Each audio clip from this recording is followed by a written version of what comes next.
Nakalimutan ko kumain ng battle patong sa may Bonton Bridge. Bawi na lang ako ron sa may Ilocos. Kain ako ng panada nila. Saan ka man makarating, babalik at babalik ka sa probinsya na iyong pinagmulan, kung saan ang hampas ng araw ng dagat ay musika sa iyong tenga. Ang mga pagkain na iyong kalalakihan ay hinahanap pa rin ng iyong panlasa, at ang mga tradisyon, kultura at patiniwala ay bahagi pa rin ng iyong pagkatao. Hi, ako si Kiko, isang nature vlogger at content creator na mula sa Pasig City. At ngayong bakasyon, magbalik probinsya tayo.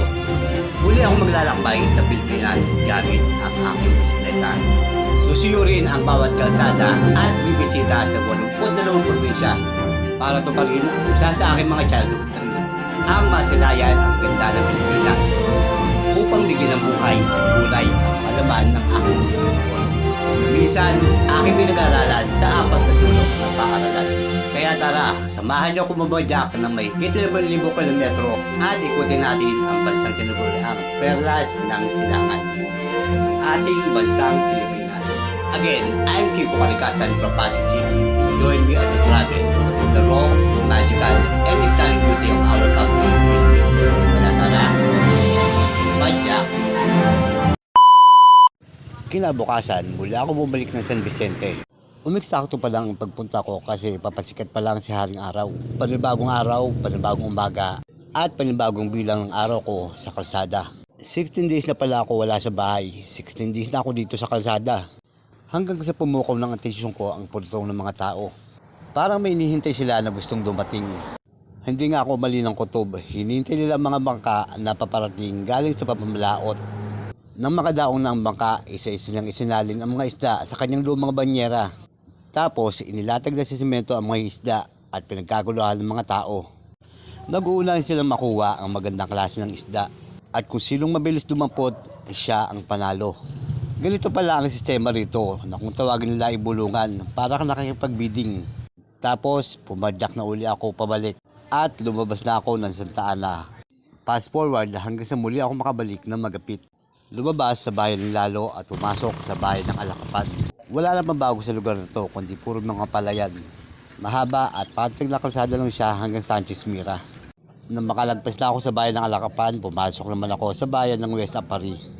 At may madaanan ako nagtitinda ng malunggay pandesal, bumili muna ako. Kahit alas 11 na may nagtitinda pa rin ng pandesal sa kalsada. Nang makalabas ako ng West Apari, pumasok naman ako sa bayan ng Ballesteros. Dahil nga short na ako sa budget, hindi na ako nanghalian. Bumili lang ako ng suman. Di ko alam kung bakit ka ganyan. Mahirap kausapin at di pa namamansin. Di mo ba alam na ako'y nasasaktan? Hindi ba di na basta alaman mo na. Mahal kita, nandito bola. Hindi ka man lang, sana ako'y nasa langit na. Mahal kita, nandito bola. Sumagot ka naman, wag lang ewan.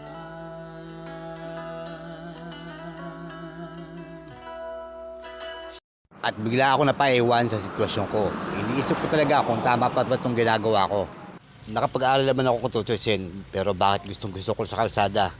At kakaimod ko, narating ko na ang bayan ng Abulog. Nang malampas ko na ang bayan ng Abulog, pumasok naman ako sa bayan ng Pamplona. Nakaramdam ng pagod, kaya nagpahinga muna. Halos 1 oras din ako nakatulog at pagkagising ko, pumadyak na uli ako hanggang sa mapasok ko ang bayan ng Sanchez Mira. At dito lang ako nagpahinga. At yan ang kwento sa likod ng 16 days ko sa aking ginagawang Philippine Loop. Maraming salamat sa panood and God bless.